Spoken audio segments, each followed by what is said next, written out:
जय हिंद दोस्तों, स्वागत है आप सबके आपके अपने YouTube channel self study with Kundan Kumar में। आज बात करेंगे हिस्ट्री क्लास 12th और आप सब के लिए हिस्ट्री से मॉडल पेपर तैयार किए हैं जो कि सेट 5 है। और अभी तक आपने 1 से लेके 4 तक सेट नहीं देखे हैं तो जाके जरूर देख लीजिएगा, क्योंकि ये 1 से लेके 4 तक जो सेट है वो आपके बोर्ड एग्जाम के लिए प्लस आपके नॉलेज के लिए बेस्ट वीडियो है, तो जाके जरूर देख सकते हैं, जिसका लिंक आपको आई बटन में या तो वीडियो के डिस्क्रिप्शन में डाल दिए हैं।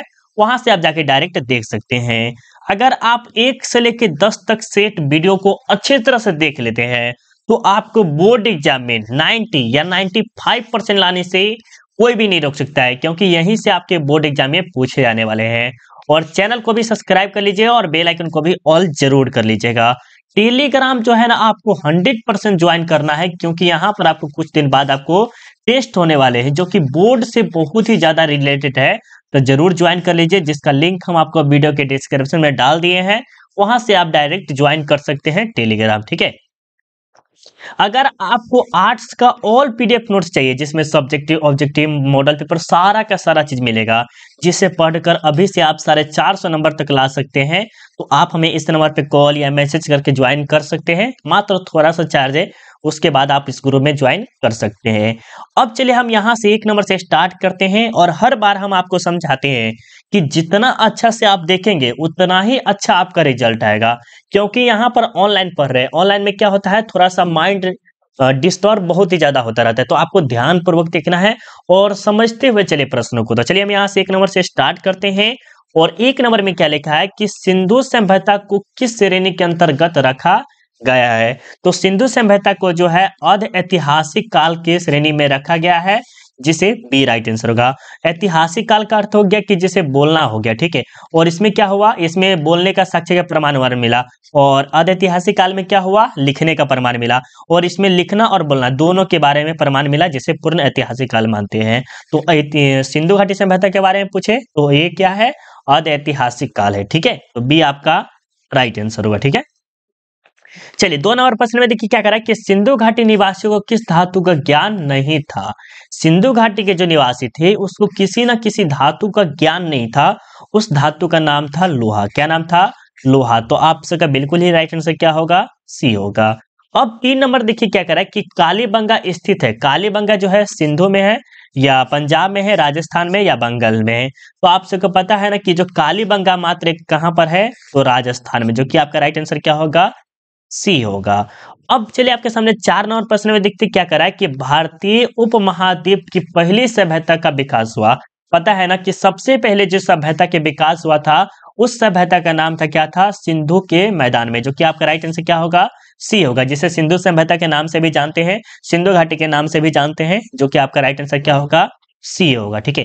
थोड़ा सा फास्ट में चल रहे हैं उसके लिए सॉरी, बट हम अच्छे से कराते हुए चल रहे हैं। जहां जहां दिक्कत होगा वहां वहां आप हमें कमेंट करके सजेस्ट कर सकते हैं, ठीक है। 5 नंबर में देखिए क्या करा कि हड़प्पा की बस्तियों की खुदाई के, ये जो हड़प्पा सभ्यता देख रहे हैं उसकी खुदाई किन लोगों ने किया। सबसे पहले आपको पता है सर जॉन मार्शल, जिन्होंने किया हुआ था, ये आपका राइट आंसर है। सर विलियम जोन्स ये नहीं किए हुए थे। मार्मेर हिलर ये भी किए हुए थे। तो आपका राइट आंसर जो होगा ए और सी होगा।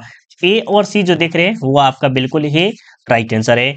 यहाँ पर जो हड़प्पा सभ्यता की बात करें तो हड़प्पा के बारे में बात करते हैं, यहाँ पर दयाराम साहनी ने भी किया था। कौन किया था, दयाराम साहनी ने। कब किया था, तो 1921 में किया था। ये भी पता है किस नदी किनारे, तो रावी नदी किनारे, राइट, याद है ना, ये भी याद है। और ये सर जॉन मार्शल कौन है, तो ये दयाराम साहनी का या हिलर के कह सकते हैं क्या है, मालिक है, ठीक है, याद रखिएगा। अब 6 नंबर में देखिए क्या करें कि मुद्रा राक्षस किसकी रचना है। मुद्रा राक्षस जो है वो किसी न किसी के होगा। ये कौटिल्य तो ये होगा नहीं, विशाखापत्तनम, जो कि आपका राइट आंसर क्या होगा, बी ही राइट आंसर है, जो कि हम गलत कर दिए थे। तो बी आपका बिल्कुल ही राइट आंसर है, ठीक है। चलिए अब देखिए 7 नंबर में क्या करा कि वेदों की संख्या कितनी है। वेदों की संख्या टोटल 4 है। आप सबको पता है, सबसे पहले ऋग्वेद, सामवेद, अथर्ववेद, यजुर्वेद, ये सब 4 के 4 है, आपको पता है ना, बिल्कुल। और सबसे पुराना वेद कौन है, तो ऋग्वेद है। ऋग्वेद बहुत ही ज्यादा इंपॉर्टेंट है, वेरी वेरी इंपॉर्टेंट है। ऋग्वेद के बारे में आप अच्छे से नॉलेज ले सकते हैं गूगल से भी, ठीक है। चलिए 8 नंबर में देखिए क्या करें कि अशोक किस वंश का शासक था। अशोक किसी न किसी वंश का क्या था, शासक था। तो ये जो था मौर्य वंश का शासक था, जो कि आपका राइट आंसर क्या होगा? बी। और थोड़ा सा अशोक के बारे में बताते हैं। अशोक जो है ना, वो किस लिए सबसे ज्यादा फेमस है, ये समझ लीजिए। धर्म के लिए। किस लिए? धर्म के लिए। जितना वह इतिहास के लिए फेमस नहीं है, उतना वह धर्म के लिए बहुत ही ज्यादा प्रसिद्ध है। कौन? अशोक। याद रखिएगा। अब देखिए आपके सामने 9 नंबर में क्या करा है कि राज तरंगिणी के लेखक कौन है? राज तरंगिणी के जो लेखक है वो आपके पतंजलि है, बाणभट्ट है, विशाखा दत्त है, या कल्हण है। तो आप सब फटाफट बताइए राइट आंसर क्या होगा? बहुत अच्छे मेरे प्यारे बच्चों, बहुत अच्छे। डी वाले का बिल्कुल ही राइट आंसर है। ठीक है, चलिए 10 नंबर में देखिए क्या करा कि पतंजलि के महाभाष्य से हमें जानकारी मिलती है। पतंजलि के महाभाष्य क्या करा है? पतंजलि के महाभाष्य से हमें जानकारी मिलती है। तो किसकी जानकारी मिलती है? गुप्त काल की, मौर्य काल की, या पाक मौर्य काल की, या तीसरी शताब्दी से पूर्व की? ये तो होगा नहीं। तो आप सबका जो राइट आंसर क्या होगा? सी होगा। ठीक है, याद रखिएगा। ये प्रश्न बहुत ही ज्यादा इंपॉर्टेंट है कि पंच चिन्ह वाले सिक्के बने होते थे। पंच चिन्ह वाले जो सिक्के होते थे वो सोने के नहीं बने हुए थे, बाकी चांदी, तांबे। तो आपका राइट आंसर क्या होगा? डी होगा। याद रखिएगा। पंच चिन्ह वाले सिक्के जो होते थे चांदी के बने होते थे और तांबे के बने होते थे। तो आपका राइट आंसर यहाँ पर बी और सी दिया हुआ है। तो आपका राइट आंसर क्या होगा? डी होगा। अब देखिए 12 नंबर प्रश्न क्या कर रहा है कि महाभारत की रचना किस भाषा में हुई थी? तो महाभारत की रचना जो है आपके संस्कृत भाषा में हुई थी। तो ये आपका राइट आंसर है। अब बात आती है कि महाभारत के रचयिता कौन है? सॉरी मिस्टेक होता है, क्यों लिखने में बहुत दिक्कत होता है, इसीलिए। महाभारत के रचयिता कौन है? तो महाभारत और रामायण हम आपको ठीक है, आप बताइएगा दोनों के कौन लेखक है? रामायण और महाभारत के लेखक कौन है? जो कि हम पहले वीडियो में आप सबको समझाए हुए हैं। अब 13 नंबर में देखिए क्या कर रहा है कि महाभारत में गंगा पुत्र के नाम से किसे जाना जाता है? महाभारत में गंगा पुत्र के नाम से जाना जाता है वो जो था भीष्म था, जो कि बी आपका राइट आंसर है। ठीक है, चलिए अब आपके सामने 14 नंबर प्रश्न में क्या कह रहा है कि महर्षि व्यास द्वारा उत्पन्न संतान थी। महर्षि व्यास द्वारा उत्पन्न संतान कौन थी? तो ये जो पांडु देख रहे हैं ये भी थे, धूर्तराष्ट्र ये भी थे, विदुर भी थे। लेकिन आपका जो राइट आंसर क्या होगा? डी होगा। महर्षि व्यास द्वारा उत्पन्न जो संतान थी ये तीनों के तीनों थे। तो आपका राइट आंसर क्या होगा? डी होगा। अब चलिए आपके सामने 15 नंबर में क्या कह रहा है कि ऋग्वेद के पुरुष सूक्त में सर्वप्रथम किस वर्ण का उल्लेख मिलता है? तो ये ब्राह्मण का, क्षत्रिय का, वैश्य का, या शूद्र का? तो ये जो ऋग्वेद के पुरुष सूक्त में जो है आपके शूद्र का मिलता है। किसका मिलता है? शूद्र का। याद रखिएगा। जो कि आपका राइट आंसर क्या होगा? डी होगा। ठीक है, चलिए अब आपके सामने 16 नंबर प्रश्न जो देख रहे हैं वेरी वेरी इंपॉर्टेंट है। किसके लिए? 2 नंबर के लिए। किसके लिए? 2 नंबर के। त्रिपिटक साहित्य है। त्रिपिटक साहित्य जो है वह किससे संबंधित है? जैन धर्म से या बौद्ध धर्म से? ये सब होगा नहीं। तो आपको राइट आंसर बताना है। बहुत अच्छे। त्रिपिटक साहित्य जो है वह बौद्ध धर्म से है। और ये त्रिपिटक का अर्थ क्या होता है? टोकरी। टोकरी, सॉरी, टोकरी। टोकरी, टोकरी जानते हैं ना, जैसे छेटी वगैरह हो गया वो होता है, जैसे छठ पूजा करते हैं वो जो एक होता है टोकरी होगा। ठीक है, टोकरी का अर्थ क्या हो गया? हम उसमें कुछ सामान रखते, क्या रखते हैं? सामान रखते हैं। थोड़ा हमारा ऐसे ऐसे सामान रखते हैं ना, उसी प्रकार ये जो बौद्ध धर्म देख रहे हैं उसी का त्रिपिटक के नाम से भी वही जाना जाता है। अब आपको बताना है त्रिपिटक किसे कहते हैं। त्रिपिटक के बारे में आप क्या जानते हैं? तो सब्जेक्टिव अगर आपको पता है तो 2 नंबर मिलेगा।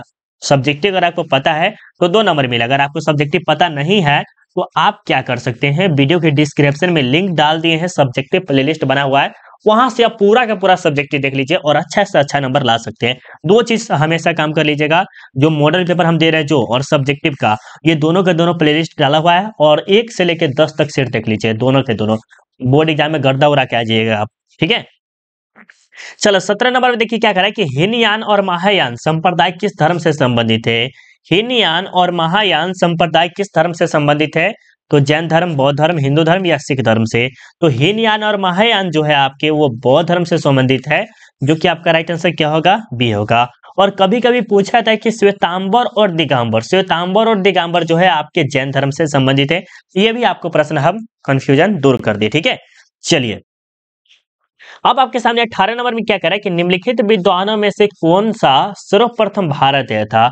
इन चारों विद्वान है, क्या है? विद्वान है, जिनमें से सर्वप्रथम कौन भारतीय था वो आपको बताना है।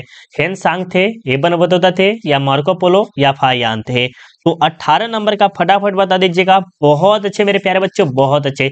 जितने बच्चे अगर डी लगाए उन सबका गजब है आपका। ठीक है, चलिए बहुत बच्चे बोलते हैं कि सर पीडीएफ हमें कैसे मिलेगा? तो पीडीएफ के लिए आपको क्या करना है, 75 42 031831 इस नंबर पे कॉल या मैसेज कर सकते हैं, जिसमें अभी से पढ़कर आप 450 नंबर तक ला सकते हैं। इसमें इस ग्रुप में ऐड होने के लिए मात्र थोड़ा सा फीस लगता है, वो आप कॉल पे करके बातचीत कर सकते हैं। ठीक है, चलिए अब देखते हैं 19 नंबर में क्या कह रहा है कि महात्मा बुद्ध को महापरिनिर्वाण प्राप्त हुआ। महात्मा बुद्ध को महापरिनिर्वाण प्राप्त हुआ था। महापरिनिर्वाण का अर्थ हो गया कि मुक्ति कह सकते हैं, वो प्राप्त हो गया था। ठीक है, तो वो कहाँ पर हुआ था? कपिलवस्तु में, लोम पाटलिपुत्र में, कुशीनगर में, या गया में। तो फटाफट बता दीजिएगा। बहुत अच्छे मेरे प्यारे बच्चों, 19 का जितने बच्चे सी बताए हैं उन सबका गजब है। ठीक है, अब देखिए 20 नंबर में क्या कह रहा है कि महावीर का जन्म हुआ था। महावीर का जो जन्म हुआ था लुम्बिनी में, पावा में, या कुंडलग्राम वैशाली में, या सारनाथ में। तो आप सबका जो राइट आंसर क्या होगा? सी होगा। कुंडलग्राम वैशाली में हुआ था जन्म किसका? महावीर स्वामी जी का। याद रखिएगा। बुद्ध के बचपन का नाम क्या था? बुद्ध के बचपन का नाम जो था वह सिद्धार्थ था, और इसके पुत्र का नाम क्या था? राहुल था। और ये बहुत ही अच्छा स्टोरी है, एक तरह से कह सकते हैं बहुत ही अच्छा स्टोरी है, और इसे आप सबको पढ़ना चाहिए। हम आपको कहेंगे अगर आप पढ़ लीजिए किसके? महावीर, महावीर स्वामी और बौद्ध धर्म। बौद्ध धर्म तो आप विश्वास नहीं कीजिएगा कि आपको 8 नंबर मिल जाएगा। कितना? 8 नंबर, सिर्फ 2 के बारे में पढ़ लेंगे तो। महावीर स्वामी और बौद्ध के बारे में। ठीक है, कैसे मिलेगा? क्योंकि सब्जेक्टिव में आपको फिक्स से 5 नंबर का आएगा, और ऑब्जेक्टिव में 2 या 2 नंबर 7 नंबर हो गया, और एक 2 नंबरी भी रहता है। समथिंग 10 नंबर तक ले सकते हैं, 6 से लेके 10 नंबर तक आपको मिल जा रहा है। तो क्यों आप छोड़िएगा? चैप्टर 3 या 4 में बहुत अच्छे से समझाया, जाके जरूर देख सकते हैं। ठीक है, बाकी बार बार बोलेंगे तो कहेंगे सर आप यही बार बार बोलते हैं। चलिए 22 नंबर देखिए क्या कह रहा है कि जैन धर्म के 24वें तीर्थकर कौन थे? जैन धर्म के 24वें तीर्थकर, प्रथम तीर्थकर थे, दूसरे भी थी, तीसरे भी थी, उस प्रकार लेके 24वें थे। आपका जो इम्पोर्टेंट है 23वां और प्रथम, बहुत ही ज्यादा इंपॉर्टेंट है। 23वां, सॉरी प्रथम, 23 और 24 ये सबसे ज्यादा इंपॉर्टेंट है। जिसमें आपके जो 24वें है वो महावीर स्वामी है, और प्रथम जो है ऋषभदेव है, और 23वें जो है आपके पार्श्वनाथ है। याद रखिएगा। ठीक है, वेरी वेरी इंपॉर्टेंट प्रश्न था, अच्छे से हम बताते चलते हैं। अगर वीडियो थोड़ा सा भी अच्छा लग रहा है तो प्लीज आप लाइक कर दीजिएगा, और अपने दोस्तों को जितना हो सके जम के शेयर कीजिए। प्लीज आप सबसे रिक्वेस्ट है, जितना अगर आप शेयर करेंगे उतना ही अच्छा होगा। ठीक है, 23 नंबर देखिए क्या करें कि इब्न बतूता किस देश का निवासी था? तो ये जो था मोरक्को का था, जो कि आपका राइट आंसर क्या होगा? सी होगा। बहुत ही ज्यादा बड़ा प्रश्न है, जो कि ज्यादा खास कर प्रश्न नहीं है। 24 नंबर देखिए, भारत की जिन 3 भाषाओं के ग्रंथों में अरबी भाषा में हुए अनुवादों से अलबरूनी परिचित थे, वह भाषा थी। देखिए क्या कह रहा है कि भारत में 3 भाषाएं थी। किसने? 3 भाषाएं थे, जिसमें से अरबी भाषा में हुए अनुवाद, अरबी भाषा में अनुवाद करते कौन? अलबरूनी। तो वो कौन कौन से भाषा थे इसके बारे में आपको बताना है 24 नंबर का। बहुत अच्छे मेरे प्यारे बच्चों, बहुत अच्छे। ए वाले का राइट आंसर है संस्कृत, पाली और प्राकृत भाषा का किया गया वर्णन। ठीक है, अब यहाँ पर देखिए 25 नंबर में क्या कर रहा है कि इब्न बतूता भारत की यात्रा को जिस शताब्दी से संबंधित माना जाता है वह थी शताब्दी 14वीं। कौन थी? 14वीं शताब्दी कह सकते हैं, वो शताब्दी थी। ठीक है, तो आपका राइट आंसर क्या होगा? सी होगा। याद रखिएगा। अब चलिए आप सब 25 नंबर का फटाफट कमेंट करिएगा। थोड़ा सा जितना जल्दी आपसे कमेंट करेंगे उतना ही अच्छा रहेगा। देखिए हम आप सबका कमेंट तो अभी देख पा रहे हैं थोड़ा मोरा। चलिए बहुत अच्छे। यहाँ पर 26 नंबर में क्या कर रहा है, थोड़ा सा क्या लिखा गया, चलिए 26 नंबर देखिए, किताब उल रहला किसका यात्रा वृत्तांत मिलता है? किताब उल रहला में किसका यात्रा वृत्तांत मिलता है? तो आप सबको पता है ना कि इब्न बतूता के मिलता है। किताब किसका मिलता है? इब्न बतूता का। याद रखिएगा।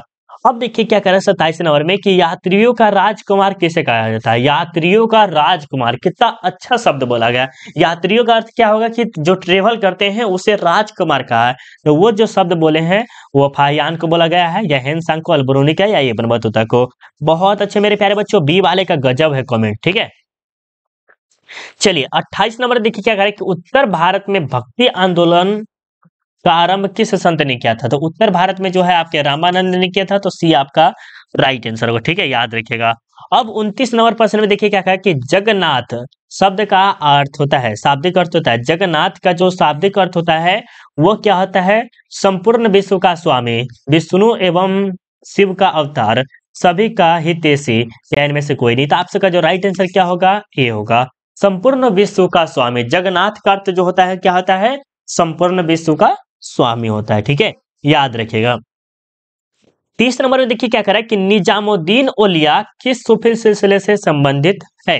निजामुद्दीन औलिया किस सूफी सिलसिले से संबंधित है, तो वो जो है आपका चिश्ती से संबंधित है, तो ये आपका राइट आंसर होगा। ठीक है, 31 नंबर प्रश्न में देखिए क्या कह रहा है कि कबीर शिष्य थे, कबीर के जो शिष्य थे वो कौन थे, वो आपको बताना है। तो कबीर के शिष्य जो थे रामानंद थे, वैसे 3-4 और थे, ये भी याद रखिएगा।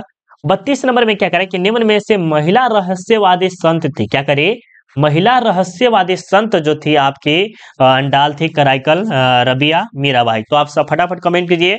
बहुत अच्छे मेरे प्यारे बच्चों, बहुत अच्छे, सी वाले का गजब है। ठीक है, चलिए 33 नंबर देखिए क्या कह रहा है कि औरंगजेब का संबंध किस सूफी सिलसिले से था। औरंगजेब का संबंध किस सूफी सिलसिले से संबंधित था। चिश्ती से, सुहारवादी से, कादरी से, नक्शबंद से। तो ये जो औरंगजेब का जो संबंध था सिलसिले, वो नक्शबंद से था, जो कि आपका राइट आंसर क्या होगा, डी होगा। ठीक है, चलिए अब देखिए आपके सामने 34 नंबर में क्या कह रहा है कि 2.5 दिन की झोपड़ी का निर्माण किसने करवाया। 2.5 दिन का झोपड़ी का निर्माण जो है आपको किसने करवाया था, तो ये जो करवाए थे कुतुबुद्दीन, कुतुबुद्दीन ऐबक ने करवाए थे। किसने, कुतुबुद्दीन ऐबक ने करवाए थे, जो कि आपका राइट आंसर क्या होगा, सी होगा, याद रखिएगा। अब 35 नंबर देखिए क्या करें कि विजयनगर के संस्थापक की स्थापना के समय दिल्ली का सुल्तान कौन था। फिर से प्रश्न को पढ़ते हैं, विजयनगर के स्थापना के समय दिल्ली का सुल्तान कौन था। तो आप सबको पता है ना, दिल्ली का सुल्तान जो था वह मात्र एक, जो कौन था, बहुत अच्छे, बहुत अच्छे, मोहम्मद बिन तुगलक थे, जो कि ए आपका राइट आंसर होगा। ठीक है, अब 36 नंबर प्रश्न में देखिए क्या कह रहा है कि विजयनगर पर शासन करने वाला प्रथम राजवंश कौन था। तो विजयनगर पर प्रथम राजवंश जो था वो संगम वंश था। राइट, इसके स्थापना भी संगम वंश ने ही किया हुआ था, जो कि आपका राइट आंसर क्या होगा, सी होगा। ठीक है, अब आपके सामने 37 नंबर प्रश्न में क्या करा है, 37 नंबर प्रश्न को अच्छे से समझिएगा। ओ माय गॉड, क्या हो गया था, पता नहीं क्या हो गया था। ठीक है, कोई दिक्कत नहीं।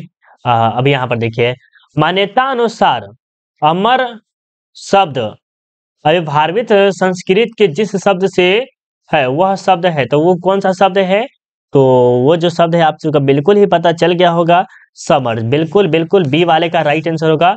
बहुत अच्छे, क्या हो गया है, थोड़ा सा दिक्कत होने लगा रहा है। चलिए कोई बात नहीं, क्लास तो कंटिन्यू चलेगा। चलिए अब ठीक हो गया। अब यहाँ पर देखिए 38 नंबर में क्या कर रहा है कि फारस शब्द द्वारा अब्दुल रज्जाक को कालीकट जिस शताब्दी में भेजा गया वह थे। देखिए क्या कर रहा है, फारस शासक द्वारा अब्दुल रज्जाक को कहाँ भेजा गया, कालीकट। कालीकट को हो गया कि जहाँ खराब जगह हो सकता है, वह किस शताब्दी में भेजा गया था, वो आपको बताना है 38 नंबर का। बहुत बढ़िया है, ये जो है 15वीं शताब्दी में भेजा गया था, तो ये आपका राइट आंसर है। ठीक है, दिल्ली सल्तनत की स्थापना कब हुई थी। दिल्ली सल्तनत की स्थापना जो हुई थी 1206 में हुई थी, तो बी आपका राइट आंसर है। ठीक है, याद रखिए 1206 से लेके 1526 तक, कितने तक, ये भी आप याद रख सकते हैं अगर आपको याद रखना है तो। 1206 से लेके 1526 तक थी किसका, दिल्ली सल्तनत का स्थापना हुई थी। ठीक है, याद रखिएगा। अब आपके सामने देखिए शासन भी चला हुआ था। 40 नंबर देखिए क्या कर रहा है कि किन शासक के दरबार में अष्ट दिग्गज रहते थे। क्या करें, अष्ट दिग्गज रहते थे, तो वो जो थे कृष्ण देव राय के दरबार में कर सकते हैं, वहां पर रहते थे अष्ट दिग्गज, जो कि आपका राइट आंसर क्या होगा, बी होगा 40 का, याद रखिएगा। ठीक है, 41 नंबर में क्या करें कि निम्न में से पुर्तगाली यात्री कौन था। पुर्तगाली यात्री जो था वो कौन था, तो आप सबको पता है ना, पुर्तगाली यात्री जो था वो आपका कौन था, कौन था, बिल्कुल इसमें जो राइट आंसर क्या होगा, डी होगा। ठीक है, याद रखिएगा। अब आपके सामने देखिए 42 नंबर में क्या कर रहा है कि अकबरनामा की रचना किसने की है। अकबरनामा की रचना जो है आपको अब्दुल फजल ने किया है। बहुत अच्छे, डी वाले का बिल्कुल ही राइट आंसर है। अब आपके सामने देखिए 43 नंबर में क्या कर रहा है, 43 नंबर प्रश्न वेरी वेरी इंपॉर्टेंट है। बाबर के संस्मरणों का मूल्यतः सही नाम एवं भाषा ठीक है। बाबर के बारे में बोला है, तो तुजुक ए बाबरी तुर्की राइट आंसर है। डायरेक्ट राइट आंसर बता दिए, क्योंकि टाइम ज्यादा लेना उचित नहीं होगा। ठीक है, रबी की फसल की जाती है, जो कि ज्योग्राफी का प्रश्न इससे पूछ लिया है, कोई बात नहीं, बसंत के मौसम में होता है, याद रखिएगा। चलिए अब 45 नंबर देखिए क्या कह रहा है कि अकबर ने टोडरमल को दीवाने अशरफ कब नियुक्त किया था। 1582, 1583, 84, 85। तो आप सबका जो राइट आंसर क्या होगा, ए होगा। क्या होगा, 1582 में क्या किया, अकबर ने टोडरमल को दीवाने अशरफ नियुक्त किया था। चलिए अब देखिए आपके सामने 46 नंबर प्रश्न में जो कि कह रहा है कि किस ग्रंथ में बाबर से लेके अकबर के काल तक का इतिहास मिलता है। बताइए, बाबर से लेकर अकबर के काल तक का इतिहास मिलता है। वो जो बाबरनामा ही हो सकता है। बाबर के बारे में जब ही पूछा तो बाबरनामा होगा। इसमें बाबर के बारे में ही होना चाहिए, राइट। इसमें बाबर ही होना चाहिए, याद रखिएगा। 47 नंबर देखिए अगर है कि आइन अकबरी के अनुसार भूमि को कितने भागों में बांटा गया। आइन अकबरी के अनुसार भूमि के जो है वह टोटल 4 भागों में बांटा गया। कितने? 4 भागों में। और एक बार फिर बताए थे कि भूमि अगर नहीं रहेगा आइन अकबरी के अनुसार कितने भागों में बांटा गया है, तो 5 भागों में। और इसका हम अच्छा खासा ट्रिक भी दिए हुए थे पहले वीडियो में, ठीक है। चलिए, जहांगीर का शासन काल क्या है। जहांगीर का जो शासन काल है वो आपको याद रखना बहुत ही ज्यादा इंपॉर्टेंट है। और उसका जो शासन काल है मेरे दोस्त वो था 1605 से लेके 1627 ईसा पूर्व, जो कि आपका राइट आंसर क्या होगा, डी होगा। अब चलिए 49 जो कि एक प्रश्न और बचा है उसके बाद खत्म हो जाएगा। 39 नंबर देखिए, निम्नलिखित में अकबर किस पर अधिकार नहीं कर सका, तो मात्र एक मेवाड़ जगह है उस पर अधिकार नहीं कर सका था। और ये आपका लास्ट प्रश्न 50वां, अकबर संरक्षक कौन था। अकबर का संरक्षक कौन था, तो बैरम खां था, जो कि आपका राइट आंसर क्या होगा, डी होगा।